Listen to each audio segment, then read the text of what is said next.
Sahih ബുഖാരിയിലെ 17 number ഹദീസിലെ പല ഭാഗങ്ങളുമാണ് നമ്മൾ ചർച്ചക്കെടുത്തത്. അതിൽ ചെറുതായി ഒന്നുകൂടി വിശദീകരിക്കാനുള്ള ഒരു സ്ഥലം മാത്രമേ എന്ന് പറയാം. ومن أصاب ذلك ومن أصاب من ذلك شيئا فوقب في الدنيا فهو كفارة له ومن أصاب من ذلك شيئا ثم ستره الله فهو إلى الله إن شاء عفا عنه وإن شاء عوقب فبايعناه على ذلك. അല്ലാഹു സുബ്ഹാനഹു വ തആല പ്രധാനപ്പെട്ട വലിയ ചില തെറ്റുകളെ ചൂണ്ടിക്കാണിച്ച് ഇതിൽ നിന്നൊക്കെ മാറിയിരിക്കുന്ന ആളുകൾക്ക് കൃത്യമായ ആഖിറത്തിൽ അല്ലാഹു സുബ്ഹാനഹു വ തആല പ്രതിഫലം നൽകുമെന്നും ആ പറയപ്പെട്ട വലിയ വലിയ തെറ്റുകളിൽ നിന്ന് ആരെങ്കിലും എന്തെങ്കിലും ചെയ്താൽ ദുനിയാവിൽ അതിൻ്റെ ശിക്ഷകൾ കിട്ടിയാൽ ആഖിറത്തിൽ ശിക്ഷയിൽ നിന്ന് രക്ഷപ്പെടാൻ അതൊരു വഴിയാണ് എന്ന് പറഞ്ഞ സമയത്ത് ഇന്നലെ നമ്മൾ വിശദീകരിച്ചത് അത് ദീനിന് വിരുദ്ധമായി മുന്നോട്ട് പോകുന്ന ലഹരി, വ്യഭിചാരം പോലെയുള്ള, മോഷണം പോലെയുള്ള കാര്യങ്ങൾ ചെയ്യുന്ന ആളുകൾക്ക് ഫിഖ് നടപടി പ്രകാരമുള്ള ഹദ് നടപ്പിലാക്കപ്പെട്ടാൽ ആഖിറത്തിൽ ശിക്ഷ ഉണ്ടാവുകയില്ല എന്ന വിഷയത്തിലുള്ള പണ്ഡിതന്മാർക്കിടയിലുള്ള തർക്കവും അതിൻ്റെ നിജസ്ഥിതിയുമാണ് ഇന്നലെ പരിശോധിച്ചത്. എന്നാൽ അത് കേവലം ഹദ് മാത്രമല്ല, അല്ലാത്ത രൂപത്തിലും ദുനിയാവിൽ മുസീബത്തുകൾ വരുമല്ലോ. ആ മുസീബത്തുകൾ രോഗങ്ങളായി, ദാരിദ്ര്യമായി, ശത്രുക്കളായി, പ്രയാസങ്ങളായി, ഇങ്ങനെ മനുഷ്യന് വരുന്ന ദുരിതങ്ങളും അവൻ ക്ഷമിച്ച് സഹിച്ച് അല്ലാഹുവിൽ തവക്കുൽ ചെയ്ത് മുന്നോട്ട് പോയാൽ അവൻ ജീവിതത്തിൽ ചെയ്തു പോയ തെറ്റുകൾക്ക് ആഖിറത്തിൽ പരിഹാരമാകും എന്നും മഹാന്മാർ രേഖപ്പെടുത്തിയിട്ടുണ്ട്. അപ്പൊ ഒരാൾ ഒരുപാട് തെറ്റുകൾ ചെയ്തു, എന്നിട്ട് അല്ലാഹു തആല അവനെ ദുനിയാവിലെ രോഗങ്ങളെ കൊണ്ടോ മറ്റോ പരീക്ഷിച്ചാൽ ആ വിഷയം അവന് ബോധമുണ്ടെങ്കിൽ, സബറുമുണ്ടെങ്കിൽ ആഖിറത്തിൽ പിന്നെ രണ്ടാമത്തെ ശിക്ഷയിൽ നിന്ന്, യഥാർത്ഥ ശിക്ഷയിൽ നിന്ന് അവന് രക്ഷപ്പെടാൻ പറ്റുമെന്നാണ്. അതുകൊണ്ടാണ് എന്ത് പ്രശ്നങ്ങളും പരീക്ഷണങ്ങളും രോഗങ്ങളും വരികയാണെങ്കിലും നമുക്ക് നിരാശ വേണ്ട എന്ന് പറയാൻ കാരണം. ഹബീബായ സല്ലല്ലാഹു അലൈഹി വസല്ലമയുടെ പള്ളിയിലേക്ക് എപ്പോഴും ചെറിയ കുട്ടിയുമായി വരുന്നൊരു സ്വഹാബി ഉണ്ടായിരുന്നു. നന്ന ചെറിയ കുട്ടിയല്ല, നന്ന പള്ളിയിൽ മൂത്രയിക്കുന്ന പ്രായത്തിലുള്ള കുട്ടിയല്ല, അല്ലാത്ത കുറച്ച് ഒരു ചെറിയ കുട്ടിയുമായി, 10 താഴെ പ്രായമുള്ള ഒരു കുട്ടിയുമായി വരുന്ന ഒരു സ്വഹാബി ഉണ്ടായിരുന്നു. ആ സ്വഹാബിയെയും കുട്ടിയെയും കാണാതായി. കുറച്ച് ദിവസം അടുപ്പിച്ച് കാണാതായപ്പോ നബി സല്ലല്ലാഹു അലൈഹി വസല്ലം ചോദിച്ചു, ഇന്ന ആളെവിടെ കാണാനില്ലല്ലോ എന്ന് പറഞ്ഞു. ആ സ്വഹാബാക്കൾ പറഞ്ഞു, അയാളെ കൂടെ വന്നിരുന്ന ആ കുട്ടി മരിച്ചിരുന്നു, അപ്പൊ ദുഃഖിതനായിട്ട് വീട്ടിലിരിക്കുകയാണ്, പുറത്തൊന്നും പോണില്ല എന്ന് പറഞ്ഞു. സ്കാരാന്തരം നബി സല്ലല്ലാഹു അലൈഹി വസല്ലം പറഞ്ഞു, നമുക്കിന്ന് അയാളെ സന്ദർശിക്കാൻ പോവാ, തഅസിയത്തുണ്ടല്ലോ, ഇതിന്ന് വരുന്നതാണ്, സന്ദർശിക്കാൻ പോകണം. എല്ലാവരും കൂടെ പോയി. അപ്പൊ ഇദ്ദേഹം പറഞ്ഞു, മുത്തനബി ആകെ ഒരു കുട്ടിയുണ്ടായിരുന്നു, അതിന്റെ സ്വഭാവവും അതിന്റെ വർത്താനവും ആ കൂടെ നടക്കുന്നതും എനിക്ക് ഭാവിയിൽ ആകെ പ്രതീക്ഷ ഉണ്ടായിരുന്ന ആ കുട്ടിയാണ് എന്നൊക്കെ ഇങ്ങനെ പറഞ്ഞു. വല്ലാത്ത കരച്ച. നബി സല്ലല്ലാഹു അലൈഹി വസല്ലം ഒക്കെ കേട്ടിരുന്നിട്ട് തിരിച്ചു ചോദിച്ചു, ആ കുട്ടി നിനക്ക് വേണ്ടി സ്വർഗത്തിലേക്ക് സീറ്റ് പിടിക്കാൻ പോയ കുട്ടിയാണെങ്കിലോ നാളെ ആ കുട്ടിനോട് അല്ലാഹു തആല പറയും, മോനെ സ്വർഗത്ത് പോയിക്കോ. അപ്പൊ ആ കുട്ടി പറയും, പാപ്പല്ലാതെ ഞാൻ പോകില്ല. അതാണോ നിനക്ക് നല്ലത്, ഇതാണോ നിനക്ക് നല്ലത് എന്ന് ചോദിച്ചതോടുകൂടി അദ്ദേഹത്തിന്റെ ടെൻഷൻ പമ്പ കടന്നു എന്ന് തംബീഹ് എന്ന കിതാബിൽ മുസീബത്തിൽ ക്ഷമിക്കണം എന്ന ബാബിൽ ഈ ഹദീസ് രേഖപ്പെടുത്തിയത് കാണാം. ഈ സാസിലുണ്ടാവും ചെറിയ ചെറിയ കുട്ടികൾ മരിച്ചുപോയ വാപ്പാര്. അവർക്കൊക്കെ ഇതിലേറെ വേറെ ആശ്വാസത്തിന് എന്ത് വചനമുള്ളത്? നമ്മളെ സമ്പത്താണെങ്കിലും, സന്താനങ്ങളാണെങ്കിലും, കഴിവാണെങ്കിലും, ശേഷിയാണെങ്കിലും, വിജ്ഞാനമാണെങ്കിലും, തൻ്റെ ഇടമാണെങ്കിലും, സ്വസ്ഥതയാണെങ്കിലും, സ്വാധീനമാണെങ്കിലും, പ്രാവീണ്യമാണെങ്കിലും, ഉദ്യോഗമാണെങ്കിലും എല്ലാം അള്ളാഹുവിന്റെ നിഅമത്താണ്. ഹാദാ മിൻ ഫദ്ലി റബ്ബി. അതിൽ നിന്ന് ഏതെങ്കിലും ഒന്നാമത്തെ പിൻവലിച്ചാൽ നമുക്ക് ആരോടെ പറയാതെ പറയണം, അള്ളാഹ് തന്നത് അള്ളാഹ് എടുത്തു, അത്രല്ലേ? എല്ലാം അള്ളാഹ് എന്നല്ലേ? എല്ലാം ഹാദാ മിൻ ഫദ്ലി റബ്ബി. ഏതെങ്കിലും ഒന്ന് അള്ളാഹു സുബ്ഹാനഹു വ തആല സമയം അനുസരിച്ചുകൊണ്ട് പിൻവലിച്ചാൽ അവന്റെ അവൻ എടുത്തു എന്നല്ലുള്ളൂ, വേറെന്താ? അതിൽ ക്ഷമിക്കാൻ. ക്ഷമിച്ചാലോ ക്ഷമ വേണം. മനുഷ്യൻ എന്ന ജീവിതത്തിൽ കുറെ പാൾട്ടുകൾ ഏതായാലും ഉണ്ടാവും. ഇതുകൊണ്ടാണ് പരിഹരിച്ചിട്ട് ഒരു ഹദീസിലുണ്ട്, 2 ലോകത്ത് അല്ലാഹു തആല ഒരു അബ്ദിനെ അദാബിലാക്കൂല. ചിലപ്പോൾ ഒരുപാട് രോഗങ്ങൾ കൊണ്ട് പരീക്ഷിക്കപ്പെട്ട് പിന്നെ മരിച്ചുപോയ ആളുകളുടെ ശരീരം മയ്യിത്തായി വരുന്ന സമയത്ത് ഈ ഹദീസാണ് ഓർക്കാറുള്ളത്. 2 ലോകത്തും ഒരാളെ അള്ളാഹു അദാബിലാക്കൂല. ഇവിടെയും ദുരന്തങ്ങൾ, അവിടെയും ദുരന്തം. ഇത് മുഅ്മിനായ മനുഷ്യന് അങ്ങനെ ഉണ്ടാവില്ല. അതുകൊണ്ട് എന്തെങ്കിലുമൊക്കെ പ്രയാസങ്ങൾ വരികയാണെങ്കിൽ അത് മറ്റൊരു വായനയിലൂടെ നമ്മൾ സമാധാനത്തിന് വഴിയാക്കണം. പ്രയാസങ്ങളും പരാജയങ്ങളും പ്രതിസന്ധിയും പരീക്ഷണവും ഒരിക്കലും നാളത്തെ അധോഗതിക്ക് കാരണമല്ല, അള്ളാഹു കൈയൊഴിച്ചോ എന്നതിന് തെളിവുമല്ല. പ്രതിസന്ധികൾ വരുന്ന സമയത്ത് ആഘോഷിക്കുന്ന ആളുകളുണ്ടായിരുന്നു, ഇത് നാളത്തെ നന്മക്ക് കാരണമാകുമല്ലോ എന്ന് ചിന്തിച്ചിട്ട്.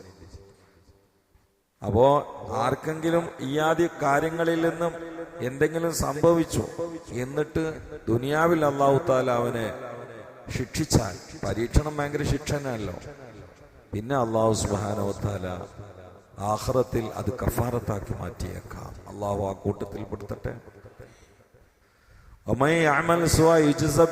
എന്ന ആയത്തിറങ്ങിയപ്പോൾ സഹാബാക്കൾ മുഴുവനും പരിഭ്രമിച്ചു. ആര് തെറ്റ് ചെയ്താലും കൃത്യമായി അതിനെ പിടികൂടപ്പെടും, ശിക്ഷിക്കപ്പെടും എന്ന് എല്ലാരും പരിഭ്രമിച്ചു. കാരണം തെറ്റ് ചെയ്താ പിന്നെ ഒന്നുമില്ല, അതിനെ പിടികൂടപ്പെടുന്നാ പറയുന്നത്. അപ്പോ നബി സല്ലല്ലാഹു അലൈഹി വസല്ലം സങ്കടം പറഞ്ഞു. ഉടനെ അതിനെ പിടികൂടപ്പെടുന്ന പറഞ്ഞാൽ ആഖിറത്തിൽ ശിക്ഷിക്കുക എന്ന് മാത്രമല്ല ഇതിന്റെ മാന, ഈ ദുനിയാവിൽ അതിന്റെ എന്തെങ്കിലൊക്കെ ശിക്ഷകൾ അള്ളാഹു തരും. അപ്പൊ ആഖിറത്തിൽ ഉണ്ടാവില്ല എന്നുകൂടെ അതിന് മാനുണ്ട് എന്ന് പറഞ്ഞപ്പോഴാണ് സ്വഹാബാക്കൾക്ക് സമാധാനമായത്. നമ്മൾ സാധാരണ പറയലുണ്ട്, ഞാൻ എന്ത് തെറ്റ് ചെയ്തിട്ടാണ് എന്നെങ്ങനെ അള്ളാഹു ശിക്ഷിക്കണമെന്ന് എനിക്കറിയില്ല. നമ്മളെ തെറ്റ് നമുക്ക് അറിയില്ല, അതന്നെ ഒന്നാമത്തെ കുഴപ്പം. ഒരുപാടുണ്ടാവും. ആഘോഷവേളയില്, കല്യാണത്തിന്, സൽക്കാരത്തിന്, യാത്ര, ഗീബത്ത് പറയലും കേൾക്കലും തെറ്റല്ലേ? അതിനറ്റല്ലേ? എന്തെല്ലാം രീതിയിലുള്ള ഗീബത്തുകളാണ് ഇപ്പോൾ ഉള്ളത്. ഒരാളെ, ഒരു സമുദായത്തെ, ഒരു സമൂഹത്തെ ഇടിച്ച് താഴ്ത്തുക, അങ്ങോട്ടും ഇങ്ങോട്ടും, ഇവിടുന്ന് അങ്ങോട്ട് അവിടുന്ന് ഇങ്ങോട്ട്, അല്ലേ? ഒരു കല്യാണം വരികയാണെങ്കിൽ അവിടെ ഇരിക്കണവരെ തമ്മിൽ പരസ്പരം ഗീബത്ത്, അങ്ങാടിയിൽ ഇരിക്കുകയാണെങ്കിൽ ഗീബത്ത്, പാലത്തും ഇരിക്കുകയാണെങ്കിൽ ഗീബത്ത്. യാ അല്ലാഹ്, ഗീബത്തിന്റെ സുനാമിയുടെ കാലം. അവനാന്റെ തടി കാത്താൻ നന്ന്. ചില റിപ്പോർട്ടുകളിൽ കണ്ട് 35 വ്യഭിചാരത്തിനേക്കാൾ ശക്തമാണ് ഒറ്റ ഗീബത്ത് എന്ന്. നമുക്ക് നമ്മൾ വ്യഭിചരിച്ചിട്ടില്ല, കള്ളുടിച്ചിട്ടില്ല, അതിന്റെ മേലെയാണ് ഗീബത്ത് പറയലെന്ന്. മൈക്ക് കെട്ടിയിട്ട് പച്ചക്ക് ഈ നിലക്ക് വ്യഭിചരിക്കുന്ന ആവുകൊണ്ടുള്ള വ്യഭിചാരമാണ് ഗീബത്ത്. എത്ര ആളുകളാ! ചില ആളുകളുടെ വരുമാനം തന്നെ ഗീബത്താണ്. ഗീബത്ത് പറഞ്ഞിട്ട് പള്ള ഉറപ്പിക്കാം, അതിന് കിട്ടുന്ന പൈസ കൊണ്ട് പള്ള ഉറപ്പിക്കാം. അങ്ങനെ മനുഷ്യൻ എങ്ങനെ നമ്മള് തെറ്റുകൾ എന്ന് പറഞ്ഞാൽ നമ്മളൊരു ഏരിയ മാത്രമേ കാണുള്ളൂ. അത് മാത്രമല്ലല്ലോ തെറ്റ്. ഇപ്പൊ ഒരാള് നിസ്കാരം കള്ളാക്കിയാൽ ഞാൻ അതിന്റെ മേലെ തെറ്റ്, കള്ളുടി പോലെ അതിന്റെ താഴെ. പക്ഷെ നമ്മളെ നോട്ടം എങ്ങനെയാണ്? ഇപ്പൊ നിങ്ങളെ വരയിൽ മക്കള് നിസ്കരിക്കാതെ ഇപ്പൊ കുറഞ്ഞുണ്ട് നോട്ടുക, എന്നിട്ട് സുബഹി കള്ളാക്കിയിട്ടാണ് നീക്കണമെങ്കിൽ നീ മോന്റെ താഴെയാണ് കള്ളുടിയാണ്. ഒരു കള്ളുടിയാണ് ഇവനും വെച്ചാൽ കള്ളുടിയവന്റെ താഴെയാണ്, ഇവനെയാണ് വലിയ വാസം. കാരണം കള്ളുടിയന്റെ തല വെട്ടണം എന്നൊന്നുമില്ല, നിസ്കരിക്കാത്തവന്റെ തലയാണ് വെട്ടണം. ഇസ്ലാമിക കോടതിയുള്ള സ്ഥലത്ത്, ഇവിടെ അല്ല കേട്ടോ. ഞാനത് പറയാൻ കാരണം അപ്പൊ ഏതാണ് വലിയ തെറ്റ് എന്ന് ഉൾക്കൊള്ളാൻ വേണ്ടിയാണ്. ഇത് ചെയ്യണവരല്ലേ നമ്മളെ ഭൂരിഭാഗം കുട്ടികൾ സ്കൂൾ പോയി നിസ്കരിക്കലുണ്ടോ? പ്രായപൂർത്തിയായ കുട്ടി സ്കൂൾ പോയി എന്നിട്ട് ളുഹ്റും അസ്റും നിസ്കരിച്ചില്ലെങ്കിൽ ഈ നാട്ടിലെ ഏറ്റവും വലിയ തമ്മാടി ആ കുട്ടിയാണ്, കള്ളുടിയനല്ല. ഒരിക്കലുമല്ല. തർക്കുസ്സല ഏറ്റവും വലിയ തമ്മാടി തരാം. ഈമാൻ തന്നെ നഷ്ടപ്പെട്ടിട്ട് കുഫ്ർ വരും. പക്ഷെ ആർക്കാണ് പോകുന്നത്? രാവിലാണ്ട് കെട്ടും മാറാപ്പെട്ടിട്ട് പറഞ്ഞേക്കല്ലേ സ്കൂൾക്ക്, അന്ത്യപാരാത്രി തിരിച്ചു വരും. ഇതിനിടയ്ക്ക് ഏതെങ്കിലും വ്യാപാരം വയ്ക്കലുണ്ടോ ളുഹ്റും അസ്റും നിസ്കരിച്ചോന്ന്? ഒന്നും ചോദിക്കില്ല. പരീക്ഷ എഴുതിക്കണോന്ന് ചോദിക്കും. അതന്നെ, വേറെന്താ ചോദിക്കല്? ചോദിക്കാറിയിട്ടല്ലേ നമുക്ക് ആവശ്യമുള്ളതൊക്കെ ചോദിക്കുന്നുണ്ട്. പരീക്ഷ എഴുതിക്കണോ? മാസ ലീവ് ഉണ്ടായിരുന്നോ? ചോറ് കഴിച്ചിരുന്നോ?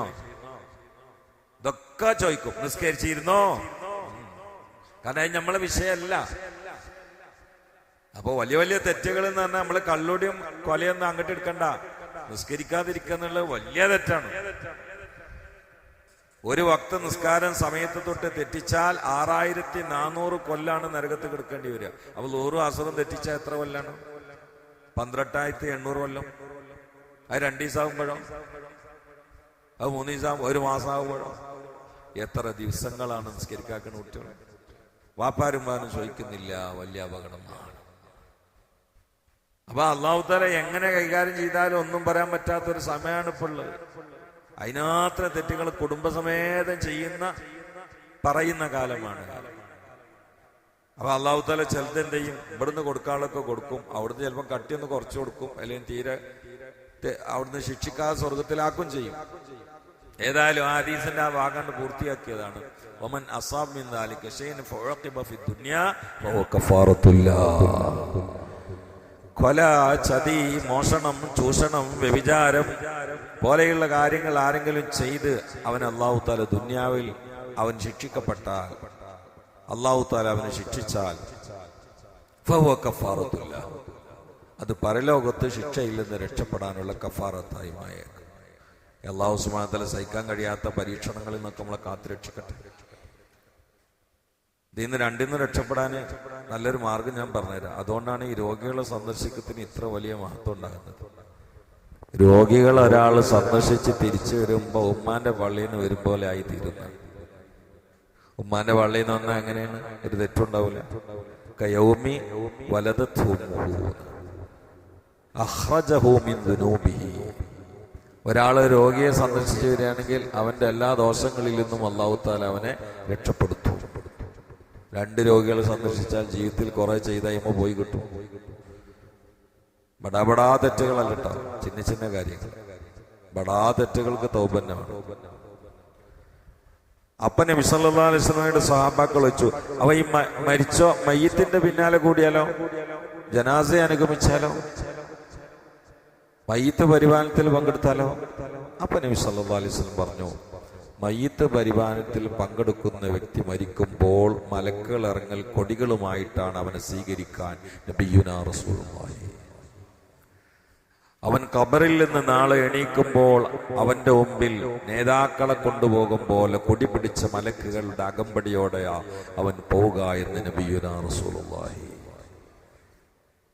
ഇത് രണ്ടും ജീവിതത്തിൽ പതിവാക്കാനൊന്ന് ശ്രമിക്കുക. രോഗികളെ സന്ദർശിക്കുക, മയ്യിത്തിനെ അനുഗമിക്കുക. അല്ലാഹു തൗഫീഖ് ചെയ്യട്ടെ. സല്ലല്ലാഹു അലാ മുഹമ്മദ് സല്ലല്ലാഹു അലൈഹി വസല്ലം. സല്ലല്ലാഹു അലാ മുഹമ്മദ് സല്ലല്ലാഹു അലൈഹി വസല്ലം. اللهم صل على محمد يا ربي صل عليه وسلم. الحمد لله رب العالمين. اللهم صل على سيدنا محمد وعلى آل سيدنا مولانا محمد.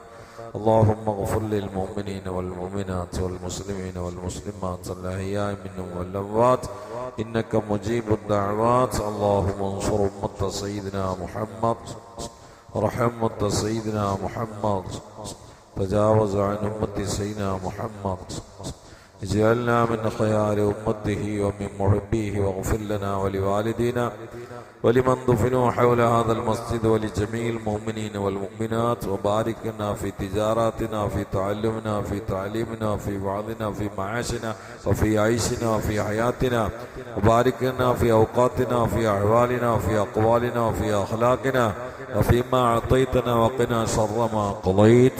ربنا تقبل منا إنك أنت السميع العليم، وتب علينا إنك أنت التواب الرحيم، واغفر لنا ولمن دفنوا حوالينا ولجميع المؤمنين والمؤمنات. آمين برحمتك يا أرحم الراحمين. وصلى الله تعالى وسلم على خير القيسين محمد وآله وصحبه أجمعين. سبحان ربك.